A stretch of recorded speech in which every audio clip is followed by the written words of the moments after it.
ሰላም እንዴት ናችሁ ቤተሰብ? እኔ በጣም ደህና ነኝ እግዚአብሔር ይመስገን። ዛሬ ደግሞ እንግዲህ ስለ ፖፕ ላይቭ ስትሪሚንግ በፓርት 10 መጥቻለሁ ማለት ነው። ፓርት 10 ላይ ይዤላችሁ የመጣሁት በኤጀንት ከዚህ ፕላትፎርም ወደ 5 አይነት የሥራ ዘርፎች አሉ። ከዛ ውስጥ ኤጀንት ሆኖ መስራት አብዛኛው ኢትዮጵያውያን ደግሞ ስኬታማ እየሆንበት ያለው የተሻለ ስራ ብለን የምንመርጠው ደረጃ 1 ኤጀንት ሆኖ መስራት ነውና ሪስክ ቴከርም አንፃር ከብዙ አይነት ሰዎች ይመርጡታል።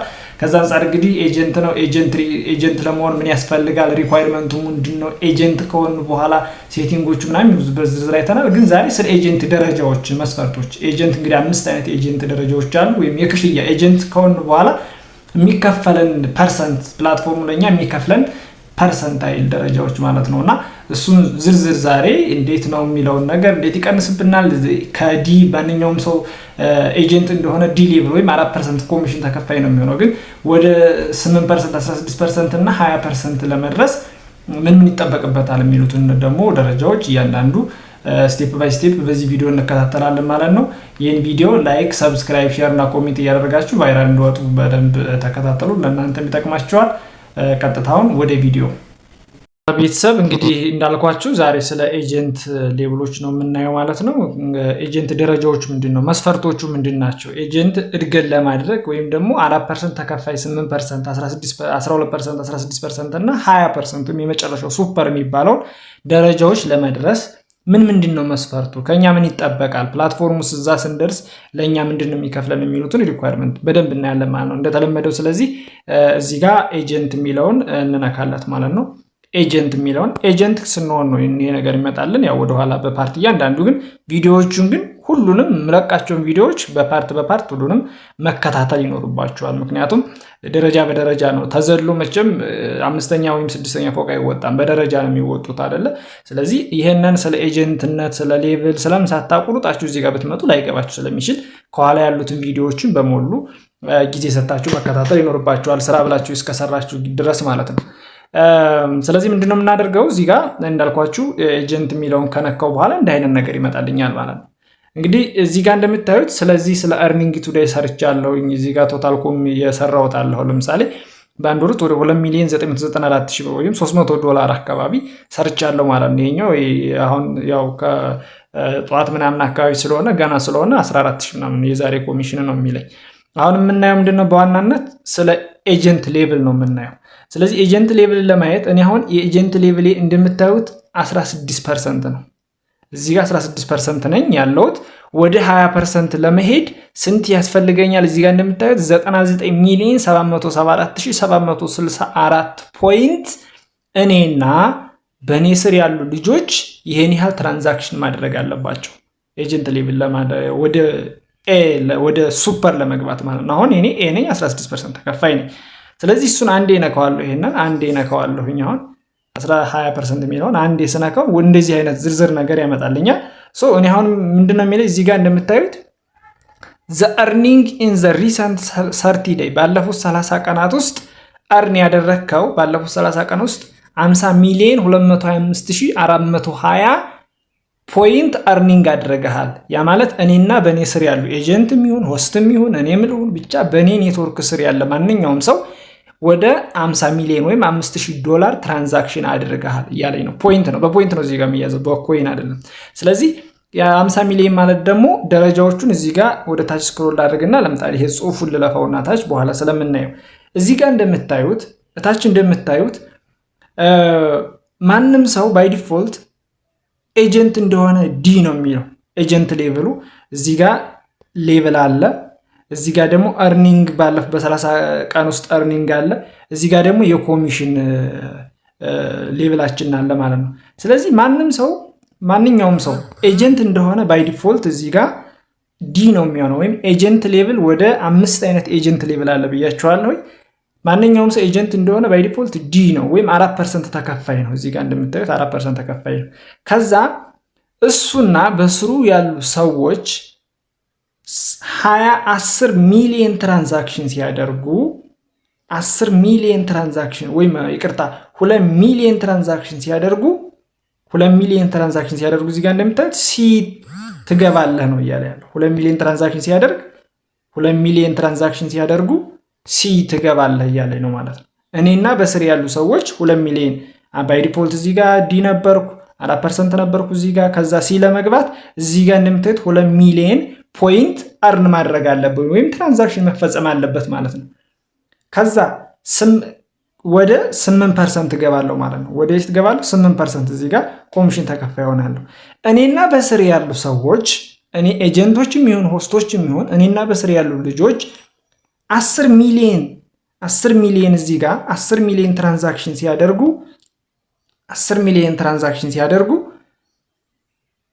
12% ተከፋይ ሆናለሁ ማለት ነው። 12% ተከፋይ ሆናለሁ ማለት ነው። እኔና በስር ያሉ ልጆች አሁንም 50 ሚሊዮን ትራንዛክሽን ሲያደርጉ 16% ተከፋይ ሆናለሁ።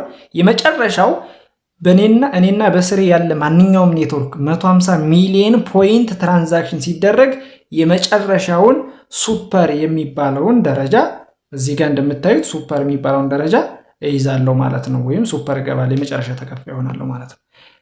ሪኳየርመንት ምንድን ነው እንግዲህ? የመጀመሪያው እዚህ ጋር ሩል ይላል። እዚህ ጋር ጀምሮ እንግዲህ ከላይ ጀምሮ ላንብብላችሁ። ሩል ይላል እዚህ ጋር the agent commission ratio fluctuate according to the total earning።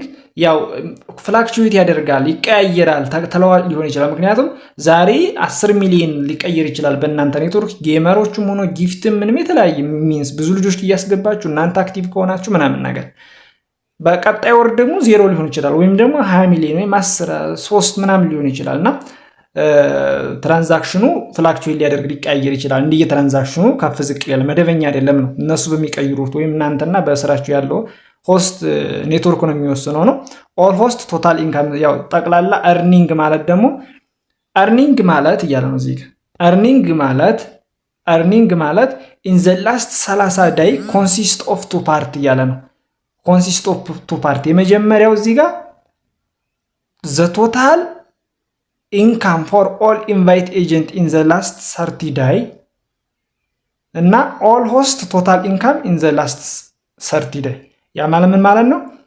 ኢንቫይት ማለት እዚህ ጋር ኢንቫይት ያደረጋቸዋቸው ኤጀንቶች እና ኢንቫይት ያደረጋቸዋቸው ሆስቶች ማለት ነው። ኤ እና ቢ እንደምታዩት። ስለዚህ ሁለት አይነት ፓርት ነው። ከሆስቶቻችሁ ምንም አይነት ተቀናሽ የለውም። እናንተ 4% ከሆናችሁ ሆስቶቻችሁ ለምሳሌ 1000 ትራንዛክሽን ወይም 100,000 ከተቀያየሩ 30% ፕላትፎርም ይቆርጣል አይደለ? 30% ሲቆርጥ አሁን ለምሳሌ ኤክስ የተባለ ወይም አስቴር የምትባል ልጅ ዛሬ እናንተ ጋር አምጥታችኋት ፕሮሞሽን አድርጋችሁ ከዛ ሌብሏን ለማሳደግ ወይም ደግሞ ጊፍት ላይ 100,000 ቢሰጣት እናንተ ዲ ብትሆኑ 100,000 30% ሲነሳለ 70,000 ሆኖ እሷ ጋር ይገባል አይደለ? 70,000 ሆኖ እሷ ጋር ሲገባ የ70,000 4% እናንተ ጋር ኮሚሽን ወዳውኑ ይከፍላል ፕላትፎርሙ ማለት ነው። 1 ሚሊዮን ከሰጠች 700,000 ሆኖ እሷ ጋር የሚገባው 30% ይቆረጥበታል። ማንኛውም ተጠቃሚ 30% ይቆረጥበታል። ስለዚህ የ700,000 እናንተ ያላችሁበት ኤጀንት ሌቭል ሲ ናችሁ፣ ዲ ናችሁ፣ ቢ ናችሁ፣ ኤ ናችሁ። ዲ ከሆናችሁ 4%፣ ሲ ከሆናችሁ 8%፣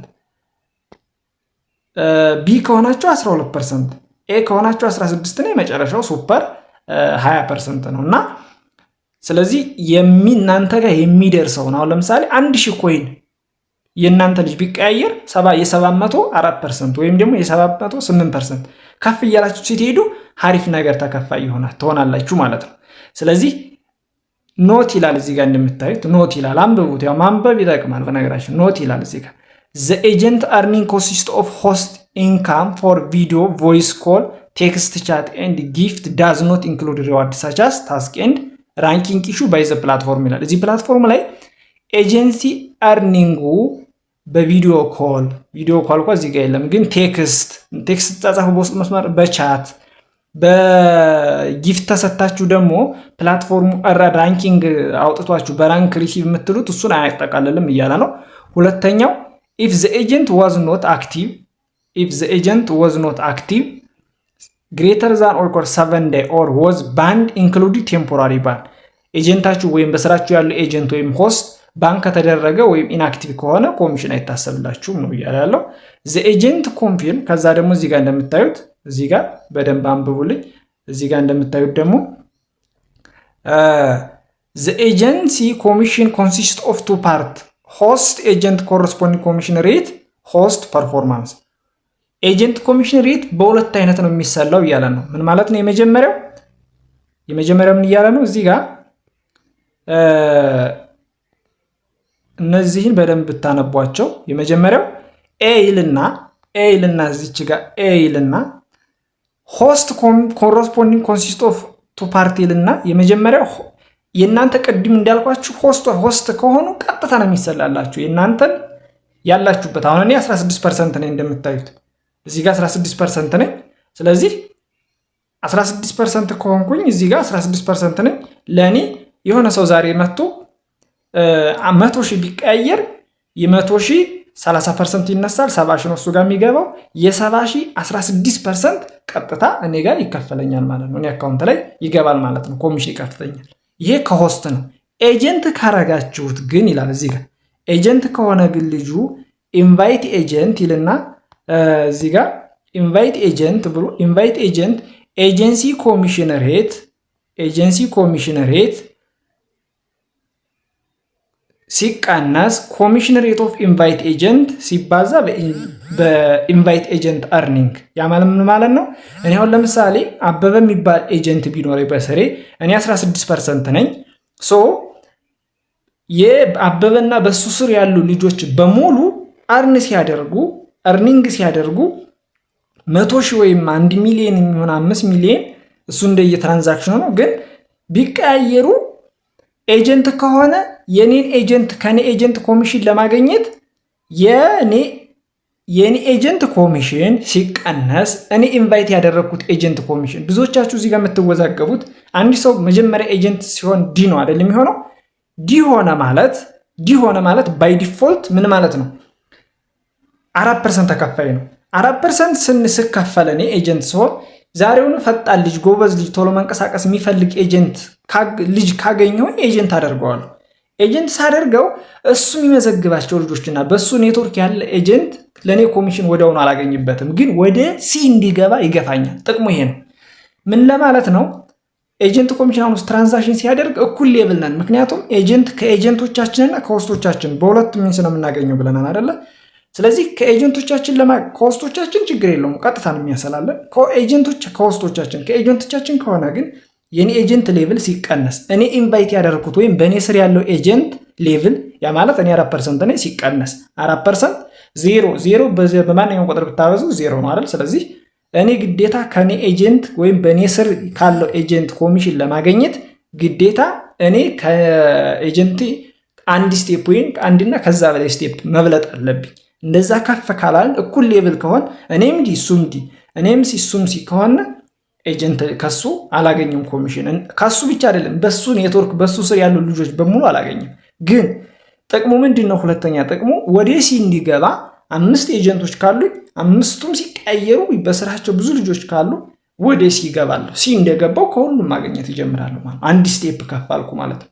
ስለዚህ ኤጀንት ሌቭል የኔ ኤጀንት ሌቭል አሁን እኔ ባይ ዲፎልት ሪያሊቲውን ብናሰላው ምሳሌ አንድ ኤጀንት አለኝ እዚህ ጋር አንድ ኤጀንት አለኝ። ባክልቨርና ወደኋላ ላሳያቸው አንዴ ከልጆቻችን ሰንበዲ አንድ ኤጀንት እዚህ ጋር ለምሳሌ ማኔጅ ልግባና እዚህ ጋር እንደምታዩት 17 ኤጀንት አለ አድርጌያለሁ። ከ17ቱ እንግዲህ በ17 ኤጀንት ከ17ቱም ደግሞ የሚሰሩት እዚህ ጋር እንገራችሁ እንደ ወዳው እዚህ ጋር የማራኪ ቲምቢ አለ፣ እዚህ ጋር የሽ አለ፣ ከዛ ደግሞ ሶፊ አለች፣ እታች ደግሞ ስክሮል አድርግና ደግሞ ሜርሲ አለች። በእነዚህ በአራት ልጆቹ ነው እንግዲህ በወር $300 70 ምናምን ሺህ ወይም 65 ሺህ ምናምን አካባቢ ማግኘት የተቻለ 10 50 40 100 ቢሆኑ ግን ማንም ትልልቅ በቀን እንደሚሰሩ መስራት እንችላለን። እና ወደ ርዕሳችን ስመለስ አሁን ለምሳሌ የሺ እዚህ ጋር እንደምታዩት የሺ ኤጀንት ያደረኳት የሺ ቢናት ሌቭሏ ቢኖ እያለኝ ነው 98 ሆስት መዝግባለ እያለኝ ነው። አርኒንጓ ስንት ነው አለ 15 ሚሊዮን ወይም 12% ናት። ያው ነግሬያችኋለሁ ሪኳየርመንቱ። ከሷ እስካሁን ስንት ኮሚሽን አግኝታል? ወደ 608,000 ኮሚሽን አግኝታል። ይሄ ደግሞ መቼ ኤጀንት እንዲያረኳት ነው የሚነግረው። ላይ ደግሞ ታይትሉን እያነበባችሁ በደንብ ማየት ትችላላችሁ። ቪዲዮም ስለሰራሁበት ወደኋላ እዚህ ይሄ አስገዳጅ አይደለም። ስለዚህ እኔ ከየሺ ለማግኘት እኔ ስንት ነው ኤኔ ብያችኋለሁ 98 ልጅ ያላት 98ን ላይ ሰራ ይችላል 20 ልጆች ወይም 20 30 እሷ ደግሞ ወደታች ሌላ ኤጀንት ይኖራታል። ከሷና ከሷ ልጆች እኔ ኮሚሽን ለማግኘት እኔ ግዴታ ምን መሆን አለብኝ? ከሷ መብላት ቢ ከሆንኩ አላገኝም ከሷ ማለት ነው። ግን አለፊያ ስላደረኩ እኔ ኤ ስለሆንኩ 16% ተከፋይ ስለሆንኩኝ እኔ የኔ ኤጀንት ስንት ነው? 16 ሲቀነስ 16 እዚህ ጋር እንደምታዩት 16 ሲቀነስ የእሷ ስንት ነው? 12 እኩል ይሆናል 4%። እኔ ከሷ ልጆች ከየሺ ልጆች ወይም ደግሞ ከዚች የሽዬ ልጆች የልጅ ልጆች ወደታይ በሙሉ 4% አገኛለሁ ማለት ነው። ማንኛውም ልጅ ቢቀያየር ማንኛውም ቲም ቢቀያየር 4% ከሷ ቲም በሙሉ አገኛለሁ ማለት ነው። ግን አሁን ለምሳሌ እዚህ ጋር ደግሞ ማንም ይላል እዚህ ጋር ኤጀንት ፋጡማ እዚህ ጋር ፋጥ ያለችው እዚህ ጋር ኤጀንት ፋጡማ ዲ ነች። ያ ማለት 4% ተከፋይ ናት ማለት ነው። 4% ተከፋይ ስለሆነ አሁን የሷ ልጆች እሷና የሷ ልጆች እዚህ ጋር የመዘገበቻቸው የሷ ልጆች ትራንዛክሽን ሲያደርጉ ስንት አገኛለሁ ማለት ነው? በቅድሙ ሂሳብ የኔ ኤጀንት ሌቭል ስንት ነው? 16 ሲቀነስ እሷ ስንት ናት? 4%። ዲ ማለት ስንት ነው? 4 16 ሲቀነስ 4 እኩል ይሆናል 12% አገኛለሁ። ከሷ ልጆች በሙሉ ስንት አገኛለሁ ማለት ነው? 12% አገኛለሁኝ ማለት ነው። 12% አገኛለሁ። ያው ከፍ እያለ ይሄዳል። ዲ ስለሆነች በጣም ስለራቋት የማገኘው ኮሚሽን ይጨምራል። ሲ ሲሆን ደግሞ ሲ ስንት ነው? 8%። 8% ደግሞ 8 ሲቀነስ 16 8% ቀጥታ አገኛለሁኝ ማለት ነው። እየቀረበ በሄደ ቁጥር በዚህ ልክ ነው። ስለዚህ አሁን እንደተለመደው እዚህ ጋር እነካለሁኝ። ይህንን ኤስ ለመግባት ይኸው እንደምታዩት ሎድ እያደረገ ነው እዚህ ጋር። ስለዚህ ወደ 20% ለመግባት ይህንን መጨረስ አለብን። ወይም ደግሞ እዚህ ጋር 99,768,07 የሚለውን ትራንዛክሽን ማድረግ አለብኝ። ወይም በኔ ስር ወደ ሱፐር ለመግባት የኔና በኔ ስር ያሉት ለማለት ነው። እዚህ ጋር ያሉትን በሙሉ አንብቧቸው። ይሄኛውን ሰንጠረዥ ደግሞ እንደምታዩት ይችኛዋን እነዚህን በደንብ አንብቧቸው። ከዛ በተጨማሪ ደግሞ ይችኛዋንም ሰንጠረጇን አንብቡ። ምክንያቱም እነዚህ ሌቭሎች አሉ እዚህ ጋር የተደረደሩ ሌቭል ሲ ለማለት ማንኛውም ሰው ዲ ነው። ሲ ለመግባት 2 ሚሊዮን ይጠይቃል። ቢ ለመግባት 10 ሚሊዮን፣ ኤ ለመግባት 50 ሚሊዮን፣ ሱፐር ለመግባት 150 ሚሊዮን ወይም ፐርሰንታቸው 4%፣ 8%፣ 12%፣ 16% እና 20% ነው ማለት ነው። ይሄ እንዳለ የምታዩት ያለው ነገር ይሄን ይመስላል። ኤጀንት ሌቭል እርኒንግን ይወርዳል እስከ ስቲል ኒድ ነው። በነገራችን ላይ ስቲል ኒድ በሌላ ቪዲዮ መጣበታለሁ። ዛሬ በእኔና በእኔ ስር ያለው ኔትወርክ አሁን ኤ ነኝ እኔ እዚህ ጋር ኤ ነኝ። የኔ ልጆች አውቶማቲካሊ ያው አንዱ ቢያቆም አንዱ አያቆምም እንጂ ቢያቆሙ ወደ ታች ወደ ዲ ወደ ሲ ወደ ቢ ይመልሰኛል። ለምን? እስከ 30 ቀን ነው የሚጠብቀኝ። አንድ ትራንዛክሽን ለ30 ቀን ነው አክቲቭ ነው የሚጠብቀኝ እንደምታዩት እዚህ ጋር። ስለዚህ የኔና የኔ ልጆች አፕግሬድ ለማድረግ ወይም ደግሞ ትራንዛክሽን እያደረጉ እየተቀያየሩ ኤክስቼንጅ እያደረጉ ስለሚሄዱ የኔ ሲስተሙ ኔትወርክ ባይ ዲፎልት እንትን ይላል ማለት ነው። እዚህ ጋር እንደምታዩት ኤ ይላል። ኤጀንት ሌቭል ኤ ነው። ወደ ሱፐር ለመግባት ደግሞ ይሄን ያህል ትራንዛክሽን ማድረግ አለብኝ። ይሄን ይመስላል ኤጀንት ሌቭል ይሄን ይመስላል ትራንዛክሽኑ። እያንዳንዱ ኤጀንት ሌቭሉ በዚህ ልክ ነው የሚሰራው። ከዛ በተጨማሪ ደግሞ ከሮኬት ውስጥና ከኤስአይደል የመጀመሪያ ኤጀንት ከሆን በኋላ የኤጀንት ደረጃዎች 5 አይነት ናቸው። የመጀመሪያው ምንድነው? ዲ ነው። ማንኛውም ሰው ኤጀንት እንደሆነ ዲ ነው። ሁለተኛ ደግሞ ሲ ነው። ሲ ለመሆን 2 ሚሊዮን ትራንዛክሽን ማድረግ አለበት። ቢ ለመሆን 10 ሚሊዮን፣ ኤ ለመሆን 50 ሚሊዮን፣ ከዛ ደግሞ ሱፐር ለመግባት ደግሞ 150 ሚሊዮን ትራንዛክሽን ማድረግ አለበት ማለት ነው። ሶ ከሆስቶቻችን ቀጥታ ነው የምናገኘው በኤጀንት ሌቭላችን። አሰላሉ ነግሬያቸዋለሁኝ። ከኤጀንቶቻችን ደግሞ የኛ ኤጀንት ሌቭል ሲቀነስ የነሱ ኤጀንት ሌቭል ሲባዛ በእርኒንግ ነው። ኮሚሽን እንደነ የሚሰራው እነሱ ጋር የሚደርሳቸውን 30% ተቆርጦ እነሱ ጋር የሚደርሳቸውን 70% ሲባዛ እኛ ባለንበት ኤጀንት ሌቭል። ምሳሌ ቅድም እዚህ ጋር አንድ ሆስት አበበ የሚባል ሆስት ወይም ደግሞ እዚህ ጋር እንደምታዩት 172 ሆስት አለ። ሁሉም አይሰሩም በእርግጥ ግን እዚህ ጋር ልንካና ላሳያችሁ። ምሳሌ እዚህ ጋር ካሉት ሆስቶቹ ውስጥ ሲፈን አለች። አሁን ለምሳሌ እዚህ ጋር ሲፈን አለች። ሲፈን የምትባል ልጅ አለች። ሶ ኦርዲነሪ እያለ ነው። ወደ ጎን ላድርግና እንደዚህ ወደ ጎን ሳደርገው እዚህ ጋር ይህን ቪዲዮ ሰርቼበታለሁ። በነገራችን እንዴት ነው የሚለው ነገር ከሱ አሁን ለምሳሌ እርኒንጓ 185,000 ነው የሰራችሁ በወር ውስጥ ስንት አግኝቻለሁ? 17,000 ኮሚሽን አግኝቻለሁ ማለት ነው። እንድናያገኘውት የ185,000 16% ስታበዙ ቀጥታ 17,000 ይመጣል። ወይም ደግሞ ቀጥታ ዛሬ ይቺ ሲፈን ዛሬውኑ 100,000 ብትቀያየር የ100,000 70% ነው እሷ ጋር የሚደርሰው። የ70,000 16% ነው የኔ ኤጀንት ሌቭል። ቀጥታ የ70,000 16% ወይም 11,500 አካባቢ ነው መሰለኝ የሚሆነው። እንደዛው ነው ቀጥታ እኔ ጋር ይገባል ማለት ነው። ይሄ በመዋል እንደምታዩት ያው የማይሰራ ነው፣ የገቡ የማይሰሩ ናቸው። ልጆቻችሁን ተከታተሉ፣ እንዲሰሩ አድርጉ። አንደኛ ኤጀንት ኮሚሽን የምናገኘው ከሆስቶቻችን፣ ሁለተኛ ከኤጀንቶቻችን አሰራሩን አየን። ሶስተኛ ከምንድን ነው የምናገኘው ካልን ደግሞ ቤዝ ሳላሪ ይባላል። እዚህ ጋር እንደምታዩት ቤዝ ሳላሪ ማለት ልጆቻችንን ኤስአይድል ወይም ሮኬት ውስጥ ካደረግናቸው እዚህ ጋር ነው የሚቀመጡት። እዚህ ጋር ቤዝ ሳላሪ የሚለው ላይ ነው የሚቀመጡት እንደምታዩት። ስለዚህ ቤዝ ሳላሪ ላይ ሆነው ቀጥታ ታገኛላችሁ። እንደ ሆስት ነው ሂሳቡ እሱ የሚሰራው። 1 ሚሊዮን ጊፍት ካገኘ የ700,000 አሁን ለምሳሌ እኔ እዚህ ጋር ኤስአይድል ወይም ሮኬት ውስጥ ያረኩት ሰው የለኝም፣ ግን ቢኖረኝ አንድ ሴት ብትኖረኝ ጊፍት ሲሰጣት ምናምን እዚህ ጋር ለእኔ ኮሚሽን ያሰላል። 1 ሚሊዮን ዛሬ ጊፍት ቢሰጣት የ700,000 ለእኔ 16% አስቦ ይሰጠኛል ማለት ነው። ስለዚህ ይህን ይመስላል ያለው ነገር። ልጆቻችሁን በደንብ እያበረታታችሁ ስሩ። እዚህ ጋር ዲቴል እየገባችሁ ማንበብ ትችላላችሁ እየነካችሁ። ኤጀንት ሌብል ይህን ይመስላል። ካልገባችሁ ግልጸኝነት ኮሜንት ላይ ጠይቁ። ማብራሪያ ደግሞ ፓርቲ ላይ እየመጣንም ማብራሪያ ስለምንሰጥ ሞር በዛ እንትን ማለት ትችላላችሁ። በዚሁ አጋጣሚ እንግዲህ የሰራሁትን ዶላር ባሳያችሁ እዚህ ጋር 2 ሚሊዮን ምናምን አካባቢ አለ። እዚህ ጋር ምን ይላል? ከፓርቲ ያገኘሁት 22,000 በዚህ በ30 ቀን ውስጥ ከፓርቲ ያገኘሁት እንደምታዩት በ30 ቀን ውስጥ ከፓርቲ 22,000 አለ። ላይቭ ላይ ሆኜ ከፓርቲ ደግሞ 119,000 አለ። በኮሚሽን ብቻ ነው ያገኘሁት። እኔ ብዙም አልሰራው። እዚህ ጋር እንደምታዩት በኮሚሽን ብቻ በኮሚሽን ወደ 2 ሚሊዮን 189,000 አካባቢ 187,779 አካባቢ ኮሚሽን አግኝቻለሁ ማለት ነው እንደምታዩት እዚህ ጋር። ስለዚህ በኮሚሽን ብቻ ያገኘሁት ይሄን ይመስላል ባለፉት 30 ቀን ውስጥ። እዚህ ጋር ዊዝድሮ ብለው ወደ 290 አካባቢ $299 አያችሁታ። ፖፕ ላይ በደንብ መስራት በጣም እኔ የሚገርመኝ ነገር በቃ ፖፕ ላይ አለመስራት፣ ፖፕን ተረድቶ አውቆት አለመስራት በጣም ንፍገት ነው። እና እንዴት ስለ ዊዝድሮዋል ደግሞ እንዴት ዊዝድሮ እናደርጋለን የሚለውን ነገር ደግሞ ዊዝድሮ እያደረግኩኝና ዲቴል አሳያቸዋለሁኝ። ይህን ይመስላል ያለው ነገር። መልካም ጊዜ፣ ይመቻችሁ። ቻው